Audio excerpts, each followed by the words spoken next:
నమస్తే welcome to special drive నేను విజయ హైదరాబాద్ రాజకీయాల్లో మరోసారి ఎన్నికల జోష్ మొదలైంది జూబ్లీహిల్స్ అసెంబ్లీ నియోజకవర్గ ఉప ఎన్నికకు ముహూర్తం ఖరారైంది బుధవారం అధికారికంగా ఎన్నికల నోటిఫికేషన్ విడుదల కానుంది ఎన్నికల సంఘం గెజిట్ నోటిఫికేషన్ అయితే ప్రకటించనుంది బుధవారం నుంచి నామినేషన్ల స్వీకరణ ప్రక్రియ మొదలవుతుంది అక్టోబర్ 21వ తేదీ వరకు అభ్యర్థులు తమ నామినేషన్లను దాఖలు చేసుకోవచ్చు 22న నామినేషన్ల పరిశీలన జరగనుంది 24 వరకు ఉపసంహరణకు అవకాశం ఇవ్వనున్నారు నామినేషన్ల స్వీకరణకు సంబంధించి జిల్లా ఎన్నికల అధికారులు అన్ని ఏర్పాట్లు పూర్తి చేశారు షేక్పేట తహసీల్దార్ కార్యాలయంలో రిటర్నింగ్ అధికారి కార్యాలయం ఏర్పాటు కూడా చేశారు మొత్తం ఎన్నికల ప్రక్రియ పారదర్శకంగా సాగేందుకు సమగ్ర ప్రణాళిక అయితే సిద్ధమైనట్టు అధికారులు చెప్తున్నారు జిల్లా ఎన్నికల అధికారి ఆర్వి కర్ణన్ స్వయంగా రిటర్నింగ్ అధికారి కార్యాలయ ఏర్పాట్లను పరిశీలించారు సికింద్రాబాద్ ఆర్డీఓ సాయిరం రిటర్నింగ్ అధికారిగా బాధ్యతలు చేపట్టనున్నారు ఆయన సమక్షంలో నామినేషన్ల స్వీకరణ జరగనుంది నవంబర్ 11న పోలింగ్ జరగనుండగా 14వ తేదీన ఓట్ల లెక్కింపు చేపడతారు పోలింగ్ కేంద్రాల ఏర్పాటు సిబ్బంది నియామకం భద్రతా బందోబస్తు వంటి అంశాలపై ఎన్నికల అధికారులు సమీక్ష జరిపారు ఎన్నికల ప్రదేశంలో సీసీ కెమెరాలు వెబ్కాస్టింగ్ మానిటరింగ్ వంటి సాంకేతిక పద్ధతులు అమలు చేయనున్నారు ఈసారి ఓటర్ల సంఖ్య పోలింగు శాతం పాత ఫలితాల వంటి అంశాలపై కూడా అధికారులు ప్రత్యేక దృష్టి సాధించారు మొత్తం మీద జూబ్లీహిల్స్ ఉప ఎన్నికను ప్రశాంతంగా నిష్పక్షపాతంగా నిర్వహించేందుకు ఎన్నికల యంత్రాంగం సన్నద్ధమవుతుంది ఇక రాజకీయంగా జూబ్లీహిల్స్ నియోజకవర్గం హాట్స్పాట్గా మారింది ఉప ఎన్నిక నోటిఫికేషన్ వెలువడక ముందే రాజకీయ పార్టీల ప్రచారం ఉత్సాహంగా సాగుతుంది అధికార ప్రతిపక్ష పార్టీలు ఇద్దరూ ఈ ఉప ఎన్నికను ప్రతిష్టాత్మకంగా తీసుకుంటున్నాయి ఇప్పటికే కాంగ్రెస్ బీఆర్ఎస్ పార్టీలు తమ అభ్యర్థులను ప్రకటించారు అభ్యర్థుల ప్రచారానికి వ్యూహాలు సిద్ధం చేస్తున్నారు మరోవైపు బీజేపీ మాత్రం అభ్యర్థి ఎంపిక ప్రక్రియలోనే ఉంది జూబ్లీహిల్స్ ప్రాంతం నగర మద్దతు ఉన్న ఓటర్లతో పాటు మిడిల్ క్లాసు యువ ఓటర్ల ప్రభావం ఉన్న నియోజకవర్గం కావడంతో అన్ని పార్టీలు ప్రచార వ్యూహంలో మార్పులు చేస్తున్నాయి స్థానిక సమస్యలు అభివృద్ధి మౌలిక వసతులు ప్రధాన చర్చనీయాంశంగా మారాయి ఈ నేపథ్యంలో జూబ్లీహిల్స్లో ఉప ఎన్నిక కేవలం ఒక నియోజకవర్గానికి పరిమితం కాకుండా హైదరాబాద్ నగర రాజకీయ సమీకరణాలను ప్రభావితం చేసేలా మారనుందని రాజకీయ విశ్లేషకులు అభిప్రాయపడుతున్నారు ఈ విషయంపై చర్చించడానికి మనతో పాటు లైవ్లో జాయిన్ అవుతున్నారు మోహన్ తెలంగాణ స్టేట్ కాంగ్రెస్ పార్టీకి సంబంధించి కన్వీనర్ సార్ నమస్తే అండి నమస్తే మేడం చూసుకున్నట్టయితే కాంగ్రెస్ పార్టీ జూబ్లీహిల్స్ ఉప ఎన్నికలో తన అభ్యర్థి ఎంపికలో అయితే ప్రధాన బలాలను పరిగణలోకి తీసుకుంటుందన్నట్టయితే చూసాము అయితే రేవంత్ రెడ్డి లక్ష్యంగా పెట్టుకున్న మెజారిటీ ఎంతవరకు ఉండొచ్చు అంటారు మేడం మీకు బీఆర్కే న్యూస్ యాజమాన్యానికి వ్యూవర్స్ అందరికి కూడా నా యొక్క నమస్కారాలు అయితే నేనేమంటున్నా మేడం ఇప్పుడు జూబ్లీహిల్స్ ఎన్నికలకు ప్రతిపక్షాలకు అక్కడ స్థానం లేదు ఎందుకు లేదు అంటున్నానంటే ఈరోజు బీజేపీ పార్టీకి క్యాండిడేట్ లేడు నిలబెట్టడానికి ఫస్ట్ ఆఫ్ ఆల్ అండ్ రెండో వ్యక్తి బీఆర్ఎస్ పార్టీ పరిస్థితి అయితే ఇక మీకు తెలిసిన విషయమే ఆ ఎంపీ ఎన్నికలు ఏం జరిగిందో అదే జరుగుతుంది ఇక్కడ కూడా డిపాజిట్లే గల్లందు ఎప్పుడైతే అక్కడ మేము క్యాండిడేట్ను డిక్లేర్ చేసినామో ఆ ప్రతిపక్ష పార్టీలకైతే ఇక గుండెల్లో రైలు పరిగెడుతున్నాయి అక్కడ నిజంగా చెప్తున్నానమ్మా అక్కడ ప్రచారం అనేది వాళ్ళు చేయకపోవడం మంచిదేమో అని నేను అనుకుంటున్నాను బికాస్ అక్కడ విజయం కన్ఫామ్ అయిపోయింది కాకపోతే మెజారిటీ ఎంత అనేది మనం వేచి చూడాల్సి వస్తుంది రైట్ మనతో పాటు లైవ్లో జాయిన్ అవుతున్నారు రామ్మూర్తి గారు నమస్తే అండి బీఆర్ఎస్ నేత కాంగ్రెస్ పార్టీ జూబ్లీహిల్స్ ఉప ఎన్నికల్లో తన అభ్యర్థి ఎంపికలో ఏ ప్రధాన బలాలను పరిగణలోకి తీసుకుంది అసలు కాంగ్రెస్ ప్రభుత్వం అదేవిధంగా రేవంత్ రెడ్డి లక్ష్యంగా పెట్టుకున్న మెజారిటీ ఎంత ఉండొచ్చు అంటారు నేను ముందే చెప్పామ్మా కాంగ్రెస్ లో ఎవరున్నారంటే రౌడీలు గుండాలు షాతు బిస్తిరేటోళ్ళు మాత్రమే మిగిలినారు మేధావులందరూ తరలిపోయారు అన్నది జగమేరిన సత్యమే ఏంటంటే ఇప్పుడు ఏదైతే వీళ్ళు పోల్చుకుంటున్నారు ఎందుకంటే ఇప్పుడు వాస్తవాలు ఏంటంటే కంటోన్మెంట్ లో అయిన ఎలక్షన్స్ ఇక్కడ రిపీట్ అవుతాయని కొంతమంది అంటున్నారు కంటోన్మెంట్ అంటే ఫస్ట్ ప్రభుత్వం వచ్చిన కొత్తలో జరిగింది కాబట్టి వీళ్ళు నిజ స్వరూపం ఏందని తెలియదు కాబట్టి 21-20 నెలలుగా వీళ్ళ ఒరిజినాలిటీ బయటపడ్డది ఎందులో కూడా వీళ్ళు వాస్తవం చెప్పాలంటే ఇల్లులు గులగొట్టే ప్రభుత్వం అదే విధంగా రోడ్ల మీద వేసే ప్రభుత్వం అదే విధంగా మహిళలను లాగే ప్రభుత్వం శాంతి భద్రతతో క్షీణించే ప్రభుత్వం ఏ రోజైతే వీళ్ళు ఇందిరమ్మ రాజ్యం తీసుకొచ్చిలో వాస్తవంగా గతంలో ఏ విధంగా ఇందిరమ్మ ఉన్నప్పుడు ఏ విధంగా ఎమర్జెన్సీ పరిస్థితులు ఉండనో ఆ విధమైన పరిస్థితులను తీసుకొస్తున్నారు తప్ప అప్డేటెడ్ గా ఆలోచించట్లేదు ఇంకోటి ఏంటంటే జనాలు కూడా అర్థం చేసుకోవాలి. ఎందుకంటే మేము హైదరాబాద్ సంబంధించి ఎంత అభివృద్ధి చేసినాం, 36 ఫ్లైఓవర్లు వేసినాం. అదే విధంగా ఐటీ ఏ విధంగా మేము వచ్చిన తర్వాత గౌరవ కేటీఆర్ గారి ఆధ్వర్యంలో ఎంత డెవలప్మెంట్ అయిందో కూడా చూసుకోవచ్చు. అదే విధంగా డెవలప్మెంట్ కావాలనుకున్న వాళ్ళు వాస్తవంగా మాకు ఓటేస్తారు. అదే విధంగా కాంగ్రెస్ నాయకులు, కాంగ్రెస్ సంబంధించిన అయితే రేవంత్ రెడ్డి అన్నదమ్ములు, అదే విధంగా మంత్రివర్గంలో కొందరు డెవలప్ కావాలంటే కూడా కాంగ్రెస్ ఓటేస్తారు. ఇంకోటి ఏంటంటే కాంగ్రెస్ ఓటేస్తే వాస్తవంగా చెప్పాలంటే ఈ రోజు పరిస్థితి ఏంటంటే వాళ్ళు వాస్తవంగా ఈ రోజు మంత్రులు కూడా ఏ విధంగా కొట్టుకుంటున్నారో చూడొచ్చు. ఏదైతే కమిషన్ల కోసం నువ్వు వస్తావా నా దాంట్లో, నేను వస్తానా నీ దాంట్లో కానీ కొట్టుకుని ఒక మంత్రికి అయితే డైరెక్ట్ వీళ్ళకి సంబంధించిన ఎమ్మెల్యేనే 30% కాడని పేరు పెట్టడం జరిగింది. ఇలాంటి పరిస్థితులు ఉన్న పరిస్థితుల్లో వాస్తవంగా ఏదైతే జూబ్లీ హిల్స్ ప్రజలు వాస్తవంగా విజ్ఞులు, అక్కడ అందరు చదువుకున్న వాళ్ళు, అంతా మిక్స్డ్ వాతావరణం ఉంటది కాబట్టి అక్కడ అన్ని విధాలుగా మేమే చేసినాం కాబట్టి హైదరాబాద్ అభివృద్ధిలో గతంలో కూడా మేము ఏం చేసినాం అన్నది కూడా అది చూంచుకొని మేము ఎన్నికలకు పోతాం. అదే విధంగా ఏదైతే ఉప ఎన్నిక అన్నది చాలా దురదృష్టకరం. ఎందుకంటే ఆ కుటుంబానికి అండగా నిలబడాలి, ప్రజలు కూడా ఆ కుటుంబానికి అండగా నిలబడతారని అనుకుంటున్నాం. రైట్. రామూర్తి గారు చూసుకున్నట్టయితే బీఆర్ఎస్ పార్టీ దివంగత నేత గోపీనాథ్ భార్య మాగంటి సునీతకు టికెట్ ఇవ్వడంలో ఏ లెగసీ అడ్వాంటేజ్లుగా ఉన్నాయి, అదేవిధంగా హైదరాబాద్లో తమ స్ట్రాంగ్ హోల్డ్ ఎలా సహాయపడుతుందంటారు? 100% అండి. గోపీనాథ్ గారు గోపన్న అని ప్రేమగా పిలుచుకునే పరిస్థితులు. ఎందుకంటే 3 సార్లు గెలిచిండు ఆయన. వాస్తవంగా సినిమాలకు కూడా కొంత, ఎందుకంటే నిర్మాత కూడా పనిచేసిండు.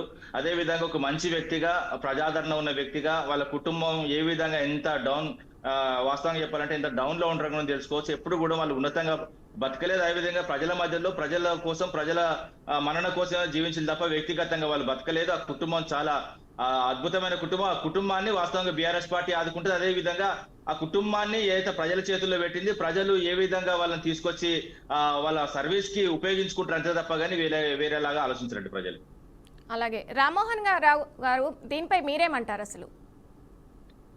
నేనేమంటున్నా, సరే సోదరులు వాళ్ళ పార్టీ కాబట్టి ఆ మాత్రం చెప్పుకోవాలి. ఇక మరీ చెప్పుకోకపోతే ఆ పడే 10 ఓట్లు కూడా పడవు కాబట్టి ఇక చెప్పుకోవాలి, తప్పదు. అక్కడ పరిస్థితి వాస్తవానికి మీకు తెలుసు, నాకు తెలుసు, జగమెరిగిన సత్యం. వాళ్ళు గ్రౌండ్లో లేరన్న విషయం ఎంటైర్ జూబ్లీ కాన్స్టిట్యూషన్కి అంతా తెలిసిన విషయమే. మరేముంది అల్లది. ఇంకొకటి నేనేమంటున్నా అన్నగారికి, మీరు 3 సార్లు ఎమ్మెల్యేగా చేసినటువంటి వ్యక్తి అట్లీస్ట్ మరి ఆ ప్రజల్లో ఆదరణ ఉండాలి కదమ్మా. మీరు ఒకసారి క్షేత్రస్థాయిలో వెళ్తే తెలుస్తుంది తనపైన ఎంత వ్యతిరేకత ఉందన్న విషయం ఒకటి. రెండోదమ్మా, మా గౌరవనీయులు పెద్దలు రేవంత్ రెడ్డి గారు వచ్చినాక చేసినటువంటి ఈ సంక్షేమాల విషయమే కానీ, అభివృద్ధి విషయమే కానీ ప్రజల్లో బాగా ఒకలాంటి నమ్మకం ఏర్పడింది. ఏ రకంగా అంటే అమ్మా, గత 10 సంవత్సరాలుగా బీఆర్ఎస్ పార్టీ ఈ రాష్ట్రాన్ని పాలించిందమ్మా. మీరు ఒకసారి ఆలోచించండి, ఒక్క రేషన్ కార్డు ఇచ్చిన పాపాన పోలేదమ్మా. ఒక్కటంటే ఒక్క మాట్లాడదు మంచి ప్లీజ్, దయచేసి. ఒక్క రేషన్ కార్డు ఇచ్చిన పాపాన పోలేదమ్మా. ఈ రోజు తెలంగాణ రాష్ట్రంలో అమ్మ దాదాపుగా 3,90,00,000 మందికి సన్న బియ్యం డిస్ట్రిబ్యూషన్ అమ్మ. అంటే 1,01,25,000 రేషన్ కార్డులు అమ్మ. అంటే ఈ రకంగా సంక్షేమాలు. ఇప్పుడు రేషన్ కార్డు ఒకటి. ఇక రెండో అంశం అమ్మ, గ్యాస్ వచ్చి వీళ్ళ హయాంలో 1,200 రూపాయలమ్మ. ఇప్పుడు మేము కేవలం 500కే ఇస్తున్నామమ్మ.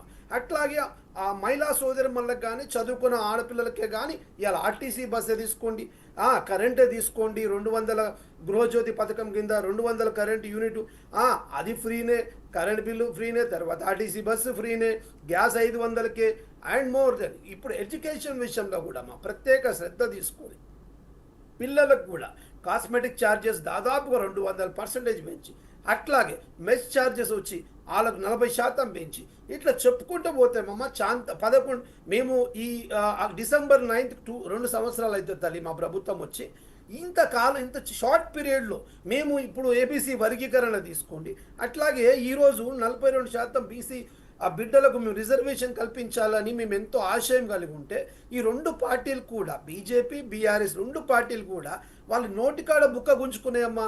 ఈ విషయాన్ని బీసీ ప్రజలు, బీసీ బహుజనులు గమనించినారు. ఈరోజు బహుజనులు వీళ్ళకు ఏ రకంగా ఓటేస్తారమ్మా? ఎందుకు ఓటేస్తారు వీళ్ళకి? ఒక్క కారణం చెప్పండి. వాళ్ళ బంగారు భవిష్యత్తు ఉండాలి, వాళ్ళ ఆర్థికంగా, రాజకీయంగా, సామాజికంగా వాళ్ళు సమతులతో వాళ్ళు ఎదగాలి, వాళ్ళు సమాజంలో ఆత్మగౌరవం బ్రతకాలని మంచి మనసుతో రెడ్డి కులస్తుడైన మా రేవంత్ రెడ్డి గారు బీసీల కులాల పట్ల వాళ్ళ అతిమ ప్రేమ చూపించి వాళ్ళకి 42% రిజర్వేషన్ అన్ని విషయాల్లో కల్పిద్దామని ఆశతో వస్తే వీళ్ళు ఏ రకంగా అడ్డుపడ్డారో ఈ తెలంగాణ రాష్ట్ర ప్రజలంతా చూసినారమ్మ. ఈ భారతీయ జనతా పార్టీ కానీ, బీఆర్ఎస్ పార్టీ కానీ అయినప్పటికీ వాళ్ళకు 42% రిజర్వేషన్ ఇచ్చుడే, ఖచ్చితంగా బీసీలను గుండెలు పెట్టుకొని చూసుడే. బీసీలు వీళ్ళ కోట్లు వేసేది లేదు, ఎస్సీలు వీళ్ళ కోట్లు వేసేది లేదు, మైనార్టీలు అయితే వీళ్ళ దగ్గరికే రారు. ఇక వీళ్ళకి ఓట్లు ఎక్కడి అమ్మా? వీళ్ళ పరిస్థితి దయనీయం. నేను చెప్తున్నా కదా తల్లి, రానున్న ఎన్నికల్లో, ఇది అయితే బై ఎలక్షన్ అనుకుందాం, రానున్న ఎన్నికల్లో ఇంకా ఇప్పుడు ఇంకో 3 సంవత్సరాల తర్వాత జరిగే క్యాజువల్ ఎన్నికల్లో కూడా వీళ్ళ పరిస్థితి దయనీయమే. ఇంకెందుకు అమ్మా, రేపు స్థానిక సంస్థల ఎన్నికలు కూడా మీకు తెలుస్తుంది. రామూర్తి గారు, ఒక్క నిమిషం ఆగండి. మీరేమంటారు? నేనేమంటున్నా అంటే రామ్మోహన్ రావు గారు మాట్లాడిన దానిపై మీరేమంటారు? నేనేమంటున్నా అంటే వాస్తవంగా మేము గ్రౌండ్ లో లేమా వాళ్ళు గ్రౌండ్ లో లేదన్న దేశవ్యాప్తంగా మొత్తం తెలుసు. అదైతే హిమాచల్ ప్రదేశ్, అదే విధంగా కర్ణాటక, అదే విధంగా తెలంగాణ. వాస్తవంగా 3 రంగుల పార్టీ, ఏదైతే 3 అక్షరాల పార్టీ 3 రాష్ట్రాలకు పరిమితమైంది. వాస్తవంగా దేశం లేకుండా పోతున్నా 3 మూసుకోకుండా చూసుకోండి, అంతే తప్ప కానీ మా గురించి ఆలోచించాల్సిన అవసరం లేదు. 2014 నుంచి వెళ్ళిపోయితే 2023 ఎన్నికల వరకు 2014లో మాగంటి గోపీనాథ్ గారు 50,898 ఓట్లు రావడం జరిగింది. దాని తర్వాత 2018లో 52,975 ఓట్లు రావడం జరిగింది. అదేవిధంగా 23లో 80,549 ఓట్లు. ఈ విధంగా ఆయన పెరుగుతూ పోయిండు. ఆ పెరుగుతున్న క్రమం ఉత్తగా రావండి, 3 సార్లు ఉత్తగా గెలవడు. ఆ కుటుంబం ప్రోద్బలం ఉంటది, ఆ విధంగా నియోజకవర్గ ప్రజలు బ్రహ్మరథం పడితే ఈ విధంగా వస్తుంది. ఇప్పుడు కూడా 1,00,000 ఓట్లు దాటుతాయి. వాస్తవం ఓపెన్ గా చెప్పాలంటే, ఓపెన్ గా వీళ్ళు ఏ విధంగా గ్రౌండ్ లో ప్రచారం చేస్తున్నారంటే, ఇంకా కూడా మొత్తం అయిపోయింది అంటే వాస్తవంగా మీ పని అయిపోతుంది, మా పని కాదు. ఇంకోటి ఏంటంటే మీ ఒరిజినాలిటీ మొత్తం తెలిసిపోయింది. ఇంకోటి మీరు గ్యారెంటీల గురించి చెప్పిళ్ళు. గ్యాస్ విషయంలో కంప్లీట్ గా ఉత్త గ్యాస్ ముచ్చట తప్ప ఏం లేవండి. మీరు కడుతున్నా, నేను కడుతున్నా, ఆఖరికి టీపీసీసీ అయితే మోహన్ గారు కూడా 1000 రూపాయల చిల్లర కడుతున్నాడు. ఎందుకంటే ఆయన గుండె మీద చేసుకొని చెప్పండి ఎవరికి 500 వస్తుందో. అదే విధంగా ఓపెన్ చెప్పాలంటే ఫ్రీ పవర్ కూడా పవర్ డిస్కామ్లకు దాదాపు 20,000 కోట్లు పెండింగ్ ఉన్నారు. అదే విధంగా ఆర్టీసీ విషయం తీసుకుంటే ఏదైతే వాస్తవంగా 5,000 కోట్ల దాకా పెండింగ్ ఉన్నారు. ఇంకోటి ఏంటంటే ప్రతి రోజు ఏదైతే 10 కోట్లు కట్టాలో అవి కట్టట్లేదు. ఇంకోటి ఏంటంటే ఏదైతే ఆర్టీసీ మనం అందరం పోదాం, మోహన్ గారిని తీసుకుపోదాం, మీరు రండి, నేను రండి, ప్రతి డిపోకి పోదాం. ఏదైతే ఒలెక్ట్రా కంపెనీ, అదే విధంగా జై మారుతి కంపెనీకి సంబంధించి ఏ బస్సులు కంప్లీట్ గా 120 నుంచి 130 బస్సులు ఈ ప్రైవేటీకరణ చేసి మొత్తం అన్ని డిపోలను నింపితే, ఓపెన్ గా చెప్పాలంటే ఆర్టీసీ సంబంధించిన బస్సులు 3 మిగిలినాయి. ఆర్టీసీని బుడ్డ ముంచులు కంప్లీట్ గా వాస్తవంగా చెప్పాలంటే ఆర్టీసీ ఉండేది అని చెప్పుకోవాల్సిన పరిస్థితి వస్తుంది. ఆ ఉద్యమ నాయకులు కూడా ఉద్యమించడానికి రెడీగా ఉన్నారు. వాళ్ళ కడుపుర ఏదైతే మట్టి కొడుతున్నారు. ఇంకో విషయం ఏంటంటే వీళ్ళు ఏ విధంగా కూడా హైదరాబాద్ ప్రజలకు కానీ తెలంగాణ ప్రజలకు కానీ అవసరం లేని పార్టీ. ఈ రోజు ఏదైతే చేతి గుర్తుకు ఓటేసుకోవాలంటే చెయ్యి నరుకులని చేస్తారు తప్ప చెయ్యి గుర్తుకు ఓటేసే పరిస్థితి లేదండి. రైట్, చూసుకున్నట్టయితే బీజేపీ పార్టీ జూబ్లీహిల్స్ లో తమ అభ్యర్థి ఎంపిక ఇంకా ప్రక్రియలోనే ఉంది. ఇంతవరకు అభ్యర్థి ఎవరో కూడా ప్రకటించలేదు. మోహన్ గారు దీనిపై మీరేమంటారు? ఫస్ట్ మీరు చెప్పండి. అంటే నేనేమంటున్నామ్మా, భారతీయ రాష్ట్ర సమితికి ఓట్లు ఎందుకు వేస్తారో చెప్తా. హైదరాబాద్ నగరం నడిబొడ్డులో ఉన్న చెరువులను అడిగేది బీజేపీ గురించి అడిగేది, బీఆర్ఎస్ గురించి అడగలేదు. మీరు ప్రశ్న తప్పుగా అర్థం చేసుకున్నారు. లేదు, అడిగిన ప్రశ్నకు సమాధానం చెప్పండి. అయిపోయింది, మేమేమన్నది మీరేమన్నా చెప్తున్నారు. ఇప్పుడు బీజేపీకి క్యాండిడేట్ లేదని అడిగింది, మళ్ళీ బీఆర్ఎస్ కి వస్తున్నారు మీరు. మాట్లాడండి మోహన్ గారు, చెప్పండి. బీజేపీ గురించి చెప్పండి. No issue. నేనేమంటున్నా, అడిగిన ప్రశ్నకు సమాధానం రాస్తే మార్కులు పడతాయి, వేరే ప్రశ్నకు వేరే జవాబు రాస్తే సున్నా పడతాయి. మార్కులు ప్రజలు వేస్తారు. వేసి 3 సార్లు మాకు మార్కులు వేసి 4వ సారి కూడా వేస్తున్నారు. కానీ మాట్లాడండి, బీజేపీ గురించి మాట్లాడండి. మోహన్ గారు మీరు చెప్పండి ఫస్ట్. అమ్మా నేనేమంటున్నా, ఇప్పుడు ఈ 2 పార్టీలు కూడా ములాఖాత్ ఉంటాయమ్మా. అంతర్గతంగా స్నేహితులు వాళ్ళు. డెఫినెట్గా ఈరోజు వాళ్ళ క్యాండిడేట్ లేరు కాబట్టి ఎవరిని పెట్టాలో అనేది వాళ్ళు ఒక డైనమాలో పడిపోయినారమ్మా. ఏం చేయాలో అర్థం కాని సిచ్యువేషన్. ఇప్పుడు ఎట్టి పరిస్థితిలో వీళ్ళు బీసీ ద్రోహులుగా నిలిచిపోయినారు. 2 పార్టీలు కూడా బీసీ బహుజన సోదరులకు వీళ్ళు ద్రోహులుగా నిలిచిపోయినారు. కాబట్టి ఎట్లా పోవాలో అర్థం కాని సిచ్యువేషన్లో, ఏం చేయాలో అర్థం కాని సిచ్యువేషన్లో డైనమాలో ఉన్నారు. నేను మళ్ళీ చెప్తున్నా సోదరుడికి, డెఫినెట్గా ఖచ్చితంగా రామ్మోహన్ అన్న గారు మాట్లాడాల్సిందే. ఎందుకంటే పార్టీ లైన్లో ఉన్నారు కాబట్టి మాట్లాడాలి, తప్పదు. కానీ వాస్తవానికి దానికి కూడా తెలుసు డిపాజిట్లు రావు ఈసారి బీఆర్ఎస్ పార్టీకి అని. ఆయనకి రాదు, బీఆర్ఎస్ నాయకులందరికీ తెలుసు వాళ్ళ పరిస్థితి దయనీయంగా ఉంది. డిపాజిట్లు మీకు రావండి అన్నా, మాట్లాడుతున్నప్పుడు మాట్లాడలే అన్న.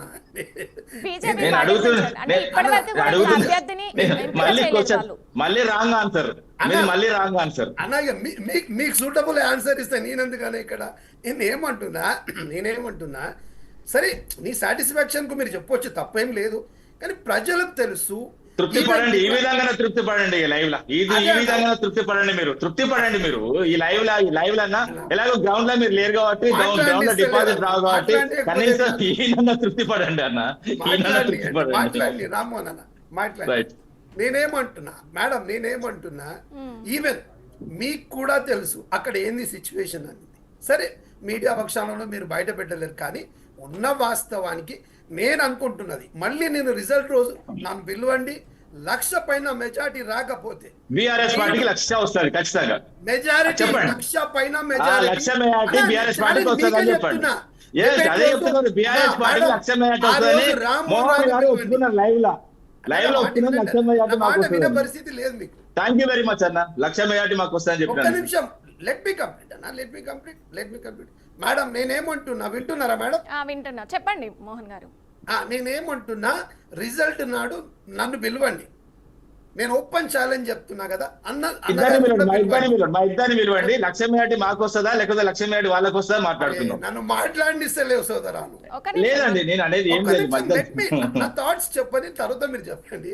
అయితే మేడం నేను రిజల్ట్ నాడు ఖచ్చితంగా అన్నగారిని పిలవండి, మీకు తెలుస్తుంది. నేను ఈ రోజే చెప్తున్నా, మీరు 1,00,000 పైన మెజారిటీ కాంగ్రెస్ పార్టీకి రాబోతుంది.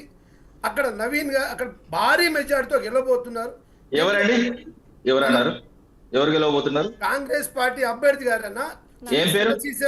చిన్న శ్రీశైలం గారి కుమారుడు భారీ ఎత్తున గెలవబోతున్నారు. పేరు పేరు చెప్పినా కదా నేను ఇంతకు ముందు. ఏం పేరు? నవీన్ యాదవ్ అని. Okay right. తప్పేం చెప్పినా? ఓకే ఓకే, ఇంతకుముందు వేరే పేరు చెప్పినట్టు అనిపిస్తుంది. మీరు కన్ఫ్యూజన్ లో ఉన్నారా అని, కన్ఫ్యూజన్ లో ఉన్నారేమో అనిపిస్తుంది. అయ్యో రైట్, చెప్పండి. రైట్, ఓకే రికార్డు విను మళ్ళీ ఒకసారి. ఓకే ఓకే, ప్రాబ్లం ఏంటి చెప్పండి. అయితే నేనేమంటున్నంటే ఇక మీ పరిస్థితి దయనీయమే అన్న. ఇక మీరు జర కష్టపడ్డాగానే మన డిపాజిట్లు వచ్చే ప్రయత్నం చేసుకోండి. ఎందుకంటే 10 ఏళ్ళు పాలించారు కదా, కొద్దిగా అది ఉంటుంది సింపతి. కాబట్టి 55 ఏళ్ళు సరే, మీరు అయిపోయింది కదా అండి, మీరు అయిపోయింది కదా. 55 ఏళ్ళు మీరు పాలించలు దేశాన్ని, ఇబ్బందికర వాతావరణం ఎట్టిల్లు. అదే విధంగా తెలంగాణను కూడా వాస్తవంగా ద్రోహం చేసిన పార్టీగా చరిత్రలో మిగిలిపోయింది. ఎందుకంటే ఒక సపరేట్ ఉన్న తెలంగాణను తీసుకొచ్చి మీరు ఆంధ్రప్రదేశ్ లో కలిపిన తర్వాత 60 ఏళ్ల దోపిడీకి కారణమే. అదే విధంగా తొలి దేశ ఉద్యమంలో 369 మంది చంపిరు, మల దేశంలో 1200 మంది చంపిరు. ఆ విధంగా మీరు ఏదైతే తెలంగాణను పట్టి పీడిస్తున్నా మీరు మాట్లాడేటప్పుడు నేను ఆగమంటే ఆగిన, ఎందుకంటే మీరు తెలంగాణకు పట్టిన గోమర్ లాంటి వారు. నేను ఒక జలగలాగా నేనేమంటున్నా సరే, నేను కౌంటర్ లేదండి, సరి చేసిన అంతే. చెప్పండి. 10 సంవత్సరాలు గిది ముచ్చట చెప్పుకునే సంసారం చేసిరు. గిదే ముచ్చట. ఇప్పుడు మరి ఓకే, ఏం చేసి సరే, తెలంగాణలో ఇప్పుడు మీరు 22 నెలలుగా గిదే ముచ్చట పబ్లిక్ మీరు చెప్పుకోవచ్చు. 22 నెలలుగా అవకాశం వచ్చినప్పుడు అన్నా కానీ మీరు 22 ఒక తెలంగాణ నిమిషం ఆగండి. ఆగండి. ఇప్పుడు 22 నెలలుగా లేదు. మోహన్ గారు టైం తక్కువ ఉంది, దీనికి సంబంధించి రామూర్తి గారు మీరేమంటారు దీనిపై? బీజేపీ పార్టీ జూబ్లీహిల్స్ లో తన అభ్యర్థిని ఇంకా ఎంపిక ఏం కాలేదు. మోహన్ గారు ఒక నిమిషం ఆగండి, మీరు టైం తక్కువగా ఉంది, ఏమనుకోద్దు. దీనికి సంబంధించి రామూర్తి గారు మీరేమంటారు?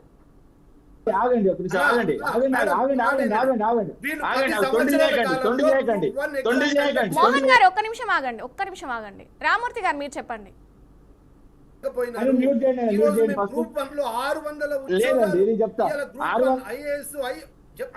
ప్లీజ్ అన్న, ఇలా డిఎస్పీ పోస్టులు కానీ ఈ రోజు ఎంఆర్ఓ ఆర్టీఓ గ్రూప్ 500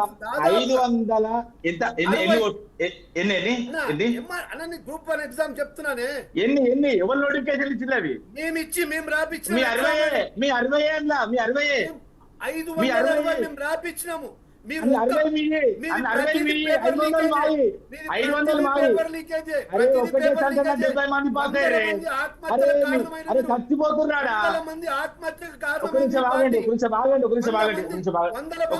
మోహన్ గారు టైం తక్కువగా ఉంది మనకి, ఒకసారి మాట్లాడండి. రామూర్తి అన్న వినాలా కంక్లూడ్ చేయండి, ఇద్దరు కలిసి టాపిక్ పైన కంక్లూడ్ చేయండి. అరే మా నోటిఫికేషన్ మోహన్ గారు రామూర్తి గారు ఎవరో ఒకరు మాట్లాడండి.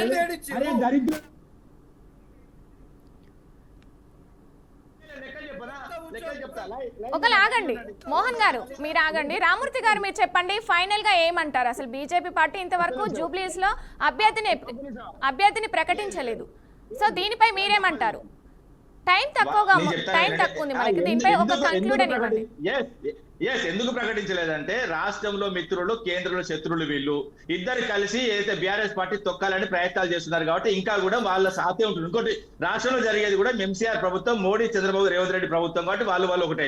ఒక్క ఉద్యోగం ఏమిటంటే హోంశాఖలో 16,067 ఉద్యోగాలు, మేము ఉన్నప్పుడు విద్యాశాఖలో 11,062 ఉద్యోగాలు, ఇవన్నీ ఉత్తే కాదండి. ఏదైతే వాస్తవానికి ప్రభుత్వం నుంచి చూస్తున్నాయి. గ్రూప్ 4 అదే విధంగా 8,100.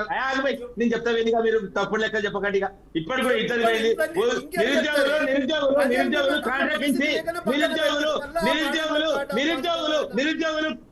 కాంట్రాక్ట్ ముఖం మీద చూస్తున్నారు. ఓపెన్ చెప్తున్నా, ఒక నోటిఫికేషన్ లేదు. మీరు వచ్చిన నేను చెప్తున్నా, నేను మళ్ళీ చెప్తున్నా, ఏ ప్రభుత్వం మోహన్ గారు మీరు చెప్పండి. ఫామ్ హౌస్ పాలన కావాలన్నా, ప్రజాపాలన కావాలంటే జనాలు చెప్తాను కొట్టి మీ అఫీషియల్ హ్యాండిల్ లోనే క్లియర్ గా చెప్పి ఫామ్ హౌస్ లో వ్యవసాయం నడుస్తుంది, ఫామ్ హౌస్ లో పే కట్ట వ్యభిచారం నడుస్తుంది. నేను చెప్తున్నా క్లియర్ గా. మోహన్ గారు రామ్మూర్తి గారు మీరిద్దరు మాట్లాడుతుంటే టాపిక్ కన్వర్ట్ వేరే దిక్కు వెళ్ళిపోతుంది. ఎవరు మాట్లాడేది కూడా క్లారిటీగా లేదు. సో ఎవరో ఒకరు కంక్లూడ్ చేయండి, మనకు టైం తక్కువగా ఉంది. ఓకే, చర్చలో పాల్గొన్నందరికి ఇద్దరికి థ్యాంక్ యూ సో మచ్ అండి, మోహన్ గారికి అలాగే రామ్మూర్తి గారికి. ఇది